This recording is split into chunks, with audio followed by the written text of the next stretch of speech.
में हम यहाँ पे एक लड़की को देखते हैं जो कि यहाँ पे अकेले बैठ के ना कुछ खा रही होती है। एंड तभी वहाँ पे एक बूढ़ा सा आदमी आता है और वो बोलता है, हेलो मिलेडी, ये जो तुम्हारा खाना है ये देखने में काफी ज्यादा स्वादिष्ट दिख रहा है, क्या मैं भी ये खा सकता हूँ? तो ये जो लड़की होती है वो बोलती है, हाँ बिल्कुल, मेरे पास और भी ज्यादा पड़े हुए हैं, आप देख लो, आपको जो अच्छा लगेगा आप वो ले लेना। एंड वेल इसके बाद ये इसे ना काफी सारी चीजें दिखाती है और ये बंदा कहता है कि ठीक है, तो मैं ये वाला ट्राई करने वाला हूँ। और ये उसमें से एक पीस उठाता है और खा के कहता है कि सच में ये बहुत ही ज्यादा स्वादिष्ट है, मतलब मैं बता नहीं सकता कि कितना ज्यादा अच्छा लग रहा है, मुझे ऐसा लग रहा है कि मेरे मुंह में पूरी तरीके से पिघल चुका है, मैं इसे हमेशा हमेशा के लिए खा सकता हूँ। वैसे ये बताओ कि इसमें ये मीट किस चीज का है, मतलब तुमने क्या यूज करा है? तो ये लड़की होती है बोलती है, इसमें मैंने बैक हॉर्न का मीट यूज करा है। और इतना सुनते ही नहीं ये बंदा कुछ शॉक्ड हो जाता है, बोलता है क्या बैक हॉर्न यानी कि मॉन्स्टर, तुमने इसमें मॉन्स्टर का यूज करा है? और उस बंदी की तरफ देखने लगता है और वो लड़की कहती है कि हाँ। इसके बाद ये बंदा यहाँ से उठता है और बोलता है, मुझे विश्वास नहीं हो रहा कि मैं कुछ ऐसा भी खा सकता हूँ। बैक हॉर्न एक तरीका का बिस्ट है जिसके मीट में पॉइजन होता है और मैंने उसे खा लिया है। पता नहीं ये कैसी औरत है जो ये सब खा रही है, लेकिन एक मिनट, कहीं ये वही तो नहीं जिसके बारे में मैंने सुना था? एंड तभी दूसरी तरफ हम इस लड़की को देखते हैं जो कि ना यहाँ पे काफी खुशी खुशी सही से खा रही होती है और इसकी काफी ज्यादा तारीफ कर रही होती है। एंड वेल इसके बाद यहाँ पे सीन शिफ्ट होता है और हम देखते हैं कि फाइनली ये लड़की जो होती है वो एक बैंक्वेट के अंदर होती है और वो बोलती है, सच में यार ये बैंक्वेट कमाल का है। और यहाँ पे भी ये काफी सारे मीट को ट्राई कर रही होती है और बोलती है कि सच में मतलब ये कमाल का है ना। एंड वेल हमें इसका नाम मिल्फिया बताया जाता है और ये यहाँ पे सभी तरीके के खाने को टेस्ट कर रही होती है और उनकी काफी ज्यादा तारीफ कर रही होती है। बट तभी यहाँ पे एक लेडी आती है और बोलती है, मिलेडी तुम्हें पता है ना कि तुम यहाँ पे किस लिए हो, मतलब तुम सिर्फ खाने के चक्कर में मत रहो। तो यहाँ पे मिलेडी कहती है कि हाँ मुझे पता है। एंड फिर यहाँ पे चारों तरफ देखने लगती है और फिर हमें बताया जाता है कि इस बैंक्वेट का मतलब सिर्फ ये नहीं है कि तुम यहाँ पे आओ और खा के चले जाओ। इस बैंक्वेट का एक और मतलब है और वो है अपने लिए फियोंसे ढूंढना। और यहाँ पे जो मेरी स्टेप मॉम है ना, उन्होंने तो मुझे साफ साफ कह रखा है कि अगर मैंने इस बार फियोंसे नहीं ढूंढा तो मुझे घर से बाहर निकाल देगी। और मैं मेलफेरिया काउंट की डॉटर हूँ और मुझे भी यहाँ पे अपने लिए एक फियोंसे ढूंढना ही है, क्योंकि यहाँ पे मैंने जैसे कि आपको बताया कि मेरी स्टेप मॉम मेरे पीछे पड़ी हुई है। और फिर ये बोलती है कि वैसे मेरे डैड है ना वो काफी अच्छे हैं, उन्होंने मुझे कहा है कि अगर मैं किसी को भी ढूंढ के उनके पास ले जाऊंगा तो मुझे मना नहीं करेंगे। मतलब पता नहीं मेरे साथ यहाँ पे क्या चल रहा है, मैं भी नहीं जानती। फिर इसके बाद तभी सीन शिफ्ट होता है और हम देखते हैं कि अपनी बंदी कहती है तो अब बारी है मुझे अपने लिए फियोंसे ढूंढने की। एंड जैसे वो अपने आसपास देखती है ना, सभी लोग उसे काफी गंदी नजर से देख रहे होते हैं। वो बोल रहे थे कि देखो तो सही, और वो इनकी बातों से तंग आ जाती है और कहती है, फादर मुझे माफ करना बट ये सब लोग मुझे अवॉइड कर रहे हैं। और वो यहाँ से भागते हुए कुछ दूर चली जाती है और बोलती है, ये जगह ठीक लग रही है, मैं यहाँ पे अपने लिए फियोंसे ढूंढती हूँ। और जैसे वो आगे बढ़ रही होती है तभी लोग चिल्लाने लगते हैं कि यहाँ पे एक बीस्ट अपीयर हुआ है और वो लोग इधर उधर भागने लगते हैं। और इसी भागने के बीच में हम देखते हैं कि एक बूढ़ा और एक बूढ़ी औरत वहाँ पे गिरे हुए होते हैं और जो अपनी बंदी होती है वो दौड़ उनके पास जाती है और बोलती है, क्या मैं आपकी मदद कर सकती हूँ? जिसके बाद वो दोनों इसकी थोड़ी तारीफ करते हैं। एंड जैसे मिलेडी उनकी हेल्प करने वाली होती है तभी पीछे से हम देखते हैं कि वो बीस्ट वहाँ पे अपीयर हो जाता है और इसी बीस्ट का नाम बैक हॉर्न है। और ये लड़की सोचती है, क्या मुझे यहाँ पे भागना चाहिए, लेकिन फिर इनका क्या होगा? एंड अगले सीन में हम देखते हैं कि जो लड़की होती है मतलब की मिलेडी होती है वो इस बीस्ट का ध्यान अपनी तरफ खींच लेती है और वहाँ से भागने लगती है। और ये बीस्ट जैसे इसे मारने वाला होता है कि तभी हम देखते हैं कि कोई बंदा ना सडनली इसके सिर को बीच से ही काट देता है। और ये इतना सडन होता है कि मिलेडी से देख के शॉक्ड रह जाती है और वो बोलती है कि मेरी पलक झपकने से पहले ही इसने इसे काट के गिरा दिया, ये सच में कमाल का बंदा है। और वो उसे देखती रह जाती है। एंड तभी हम देखते हैं कि यहाँ पे मिलेडी के फेस पे थोड़ा सा ब्लड लग जाता है और इस बंदे के फेस पे भी लग जाता है। एंड फिर हमें पता चलता है कि इस बंदे का नाम रोजर डू गैल्ब्रेथ है। और यहाँ पे जितने भी लोग होते हैं ना वो सब लोग इसके बारे में बात करने लगते हैं। वो बोलते हैं कि अरे देखो ये वही है ना, ब्लड मैड ड्यूक। और तभी ये बंदा अपनी मिलेडी की तरफ देखता है और बोलता है, क्या हुआ, तुम मुझसे डर गई क्या? डरो मत, मैं कुछ नहीं करूंगा। और फिर ये लड़की बोलती है, हाँ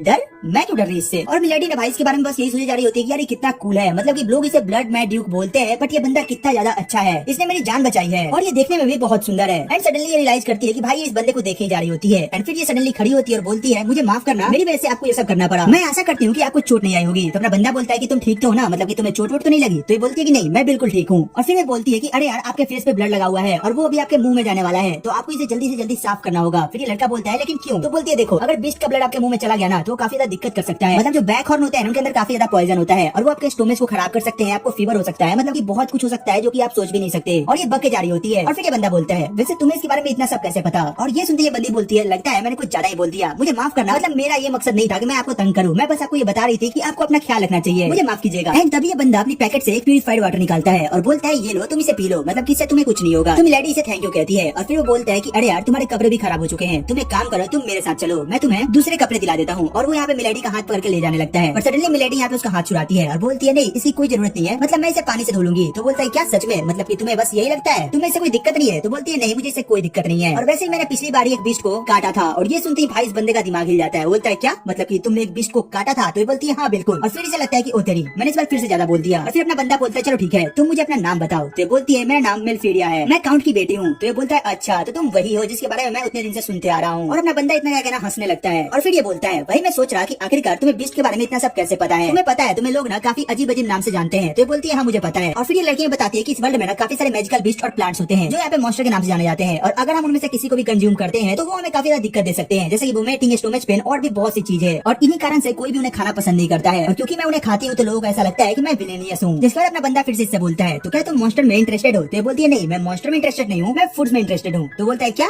फूड? अच्छा एक बात बताओ, ये अभी अभी यहाँ पे जो गिरा हुआ है क्या तुम इसे भी खा सकती हो? तुम्हें क्या लगता है ये खाने लायक है? तो ये बोलती है हाँ ये बहुत ही ज्यादा खाने लायक है। और भाई ये लिटरली ना बच्चों जैसा बिहेव करने लगती है, और अपना बंदा इसे देख के शॉक्ड हो जाता है। वो बोलता है सच में यार ये लड़की पागल है, मतलब कि इसे कुछ भी दे दो ये खा ही जाएगी। और फिर ये लड़की बोलती है कि मुझे माफ करना, लगता है कि मैंने फिर से आपको तंग कर दिया। एंड तभी हम देखते हैं कि भाई इसके बाद ये बंदा ना बच्चों जैसा बिहेव करने लगता है, मतलब इसे शर्माने लगता है। और फिर ये बोलती है क्या हुआ, क्या मैंने आपको ऑफेंड किया? तो ये बोलता है नहीं बिल्कुल नहीं। विल अपनी बंदी फिर से बोलती है कि यार आपके मुंह में ब्लड चला जाएगा, तो मैं आपसे रिक्वेस्ट करती हूँ कि आप प्लीज थोड़ा सा पानी से इसे साफ कर लो। बट अपना बंदा बोलता है कोई बात नहीं मैं इसे सही कर लूंगा। और फिर वो यहाँ पे अपनी बंदी का हाथ पकड़ के ना ले जाने लगता है। और फिर हम देखते हैं कि ये बंदी ने सोच रही होती है कि यार ये बंदा मुझसे डर नहीं रहा है, मतलब इसकी जगह पे अगर कोई और होता तो मेरे पास भी नहीं आता, लेकिन ये लड़का थोड़ा अलग है, ये मुझसे बिल्कुल भी नहीं डरता। और फिर तभी हम देखते हैं कि जो अपना बंदा होता है वहीं पे रास्ते में रुकता है और बोलता है तुमने इससे पहले ब्लैक हॉर्न का मीट खा रखा है कि नहीं? तो ये बोलती है कि हाँ बिल्कुल, वो काफी अच्छा लगता है। और फिर ये पूछता है कि लेकिन उसका टेस्ट कैसा होता है? तो ये बताती है उसका टेस्ट बहुत हद तक ना बीफ के जैसा होता है। और ये बोलता है क्या सच में? तो ये बोलती है हाँ। और फिर ये सोचती है कहीं ये बंदा मुझे क्रीपी ना समझे। और फिर ये उसे बताती है कि देखो अगर हम उसमें हल्का टेक्सचर ऐड करें, मतलब कि थोड़े एफर्ट्स के साथ, तो काफी अच्छा लगता है खाने में। और ये यही सब चीज बता रही होती है। एंड तभी अपना बंदा कहता है मिलेडी क्या तुम मुझे भी कभी वो टेस्ट करने दोगी, मतलब कि मैं भी उसे टेस्ट करना चाहता हूँ। और ये सुनते ही अपनी बंदी का रिएक्शन बहुत ज्यादा शॉकिंग होता है। वो बोलती है मुझे विश्वास नहीं हो रहा कि कोई है जो कि आखिरकार इसे टेस्ट करना चाहता है, सच में मैं बहुत ज्यादा खुश हूँ। और फिर यहाँ पे हम देखते हैं जो अपना बंदा है वो यहाँ पे मिलेडी का रियल नेम यूज करता है। और ये देख के तो भाई ये बंदी और ज्यादा शॉक्ड हो जाती है कि आखिरकार ये बंदा इतना जेंटल कैसे है, ये मेरा नाम भी यूज कर रहा है। और उसके बाद सीन शिफ्ट होता है और हम देखते हैं कि फाइनली जो अपना बंदा होता है वो मिलेडी को लेके जहाँ पे वो रुका हुआ होता है वहाँ पे चला जाता है। और वहाँ पे जाके एक बंदे को बुलाता है जिसका नेम चार्ल्स लाफोर्ज होता है, और उससे बोलता है इस लड़की को जल्द से जल्द एक अच्छा कपड़ा दिया जाए। और वो ना यहाँ पे इसे उससे इंट्रोड्यूस कराता है, जिसके बाद ये लड़की भी उसे हेलो बोलती है। और फिर ये बंदा बोलता है कि ठीक है आपने जैसा कहा वैसा हो जाएगा। एंड इसके बाद सीन शिफ्ट होता है और हम देखते हैं कि जो मिलेडी होती है वो यहाँ पे अपने बंदे के पीछे जाती है और वो देखती है कि बंदा ना यहाँ पे पानी भर रहा होता है। एंड ये वहाँ पे खड़ा होकर इसे देखने लगती है और ये बंदा बोलता है कि आज तुम अपना भेस यहीं पे धो लो। और इतना बोलते ही ना ये बंदा अपना कपड़ा उसके सामने ही खोल देता है। और ये देख के जो मिलेडी होती है वो काफी ज्यादा शॉक्ड हो जाती है कि ये बंदा मेरे सामने अनड्रेस हो रहा है। और वो सोचती है कि आज से मैंने पहले बहुत सारे नाइट्स को अनड्रेस होते हुए देख रखा है, बट ये मेरे लिए बहुत ज्यादा शॉकिंग है, मतलब मैं कैसे देखूं। और फिर वो बोलती है बिना देखे तो मुझसे रहा भी नहीं जा रहा। और इसके बाद ये बंदा बोलता है मिलफेडिया क्या हुआ, मतलब कि तुम ऐसा क्यों कर रही हो? तो बोलती है नहीं आपकी जो फिजिक है ना वो सच में कमाल की है। तो बोलता है अच्छा ऐसा है क्या? हाँ मैं थोड़ा ज्यादा ट्रेन किया करता हूँ, तो हो सकता है कि उसकी वजह से तुम्हें मेरी फिजिक कुछ ज्यादा ही अच्छी लग रही हो। और फिर अभी जो मिलफेडिया होती है ना वो यहाँ पे सोचने लगती है हाँ कैसे इस बंदे ने उस मॉन्स्टर को एक ही बार में काट दिया था। एंड फिर इसके बाद ये उसके पास जाती है और इसके बाद हम देखते हैं कि जो बंदा होता है वो खुद की सफाई कर रहा होता है। और यहाँ पे ये बता रहा होता है कि तुम्हें पता है अगर तुम्हें तलवार चलाना है ना तो तुम्हारे हाथ जो है ना वो थोड़े ताकतवर होने चाहिए, वरना तुम कभी किसी मॉन्स्टर को ऐसे हिट नहीं कर पाओगी। और इसके बाद ये इसकी तारीफ करती है कि मतलब सच में यार आपका हाथ तो कमाल का है। और ये इसकी काफी क्लोज आ जाती है। और इसके बाद इस बंदे का जो एक्सप्रेशन होता है ना भाई वो देखने लायक होता है, मतलब भाई ये बंदा ना हद से ज्यादा ब्लश करना स्टार्ट कर देता है। और देखते देखते अचानक से मिलफेडिया के चेहरे पे जो ब्लड लगा होता है उसे साफ करता है। और ये देख के मिलफेडिया भी शॉक्ड होती है कि आखिर ये बंदा मुझे ऐसे टच कैसे कर सकता है। और फिर अपना बंदा बोलता है कि अब ठीक है मैंने तुम्हारा जो भी ब्लड था वो साफ कर दिया। और फिर यहाँ पे अपनी बंदी कहाँ पीछे रहने वाली थी यार, वो भी यहाँ पे मौके का फायदा उठा के उसके चेहरे का ब्लड साफ करने लगती है और उसके बाल को सही करती है। और भाई ये दोनों एक दूसरे को यहाँ पे देखे जा रहे होते हैं। एंड तभी हम देखते हैं कि यहाँ पे अपना चावोज होता है वो पीछे से आता है और वो बोलता है तो कपड़े रेडी हैं, आप अपने कपड़े चेंज कर सकती हो। और फिर वो बोलता है सर आपको पता नहीं है क्या, मतलब एक लेडी के सामने आप ऐसे नंगे खड़े हो? तो बोलता है मैं नंगा नहीं हूँ, मतलब मैं बस आधा ही नंगा हूँ। वो बोलता है चाहे कुछ भी हो आप ऐसे खुद को एक्सपोज नहीं कर सकते किसी अनमैरिड लड़की के सामने। तो बोलता है अच्छा ऐसा है क्या। एंड फिर यहाँ पे सीन शिफ्ट होता है और हम देखते हैं जो अपनी बंदी होती है मतलब की मिलेडी होती है वो यहाँ पे ड्रेसअप हो चुकी होती है और वो बोलती है सच में ये ड्रेस कितना सुंदर है। एंड तभी हम देखते हैं कि यहाँ पे जो अपना बंदा होता है उस मॉन्स्टर का सर लेके आया होता है और उसे देख के मिलेडी बहुत ज्यादा खुश होती है और बोलती है यार ये बंदा कितना कमाल का है, मेरे एक बार कहने पे ये मॉन्स्टर का सर लेके आ गया। और यहाँ पे जितने भी लोग होते हैं ना वो इन दोनों को देख कर शॉक्ड होते हैं कि भाई ये दोनों पागल है क्या, मतलब कि अगर इसी जगह पे कोई और लड़की होती तो वो कब की यहाँ से निकल चुकी होती कि ये बंदा उसके लिए सर लेके आ रहा है, मतलब क्या चल रहा है यहाँ पे। फिर इसके बाद सीन शिफ्ट होता है और हम देखते हैं कि फाइनली जो अपना बंदा होता है ना वो यहाँ से जा रहा होता है और यहाँ पे जो मिलेडी होती है वो उसे गुड बाय बोलती है। और यहाँ पे अपना बंदा बोलता है नेक्स्ट टाइम मैं तुमसे जब मिलने आऊंगा ना तो तुम्हारे लिए बहुत अच्छा गिफ्ट लेके आऊंगा। तो बोलते हैं कि सच में। और फिर ये बोलती है कि चलो ठीक है बट आप जाते हुए सेफ से जाना। तो ये बोलता है कि ठीक है मैं बिल्कुल अच्छे से जाऊंगा। और फिर ये बताता है कि तुम्हें पता है मैं तुम्हारे लिए गिफ्ट में क्या लाने वाला हूँ। तो ये पूछती है कि क्या। और फिर ना ये एक मॉन्स्टर का नाम लेता है जिसका नाम रॉयल मॉडल होता है। और ये सुनते ही ना भाई इस बंदी के मुंह से ना पानी गिरने लगता है और ये बोलती है नहीं नहीं नहीं नहीं नहीं मुझे अब और ज्यादा लालची नहीं होना चाहिए। बट फिर ये खुद को कंट्रोल नहीं करती है और बोलती है मुझे एक बात कहना था, अगर आप उसे जिंदा पकड़ोगे ना तो उसका मीट और ज्यादा अच्छा लगेगा। और ये सुनकर अपना बंदा कहता है कि अच्छा जिंदा, खैर ये थोड़ा रिस्की है बट हाँ मैं ट्राई जरूर करूंगा क्योंकि तुमने कहा है तो यार करना तो पड़ेगा। और फिर यहाँ पे सीन शिफ्ट होता है और हम देखते हैं जो मिलेडी होती है वो यहाँ पे अपने कार में बैठ चुकी होती है एंड सडनली वो यहाँ पे उसी मॉन्स्टर का मीट निकाल के इसे देती है और बोलती है कि अगर आपका स्टोमच सच में इतना ज्यादा स्ट्रॉन्ग है तो आप इसे टेस्ट कर सकते हो। जिसके बाद अपना बंदा बिना कुछ सोचे हुए उसे टेस्ट कर लेता है। एंड तभी हम देखते हैं यहाँ पे जो चावस होता है ना वो उसे रोकने की कोशिश करता है, यार आप ये क्या कर रहे हो, ये बंदी आपको कुछ भी दे रही है और आप खाए जा रहे हो। बट तब तक अपना बंदा जो होता है ना वो उसके मुंह में भी वो मीट को ठूस देता है, बोलता है कि यार तू भी खा के देखना ये सच में बहुत कमाल का लग रहा है। और इन दोनों को ना सच में इसका टेस्ट बहुत ज्यादा अच्छा लगता है और ये दोनों उसकी बहुत ज्यादा तारीफ करते हैं और अपना बंदा बोलता है अब तो मैं और ज्यादा एक्साइटेड हूँ तुम्हारे बनाए हुए मॉन्स्टर के मीट को टेस्ट करने के लिए। और ये बंदी सुन के ना बहुत ज्यादा शॉक्ड होती है और फिर यहाँ पे इसे थोड़ा सा रोना भी आ जाता है। मतलब कि इससे पहले आज तक किसी ने भी इसकी तारीफ नहीं की थी, सब इसे पता नहीं क्या क्या बोला करते थे, बट आज लाइफ में ऐसा पहली बार था जब कोई इसकी तारीफ कर रहा था और ये यही सारी बातें सोचने लगती है। एंड फिर यहाँ पे लोग एक दूसरे को बाय कहते हैं और यहाँ पे मिलेडी जाने लगती है और वो बोलती है ये बैंक्वेट मेरे लिए कुछ ज्यादा ही खास रहा, मतलब मैंने सोचा नहीं था कि मुझे इसमें इतना ज्यादा मजा आने वाला है और मैं ऐसे आदमी से मिलूंगी। एंड फिर इसी के साथ ये एपिसोड यहीं पे खत्म हो जाता है। तो तुम कमेंट करके बताना कि तुम्हें एपिसोड कैसा लगा, इसकी एक्सप्लेनेशन कैसी लगी, और हाँ अगर अच्छी लगी हो तो यार एक लाइक और सब्सक्राइब करना मत भूलना। वेल तो चलो फिर मिलते हैं तुमसे एक और नई वीडियो एक और नई एक्सप्लेनेशन के साथ, तब तक के लिए टेक केयर, गुड बाय।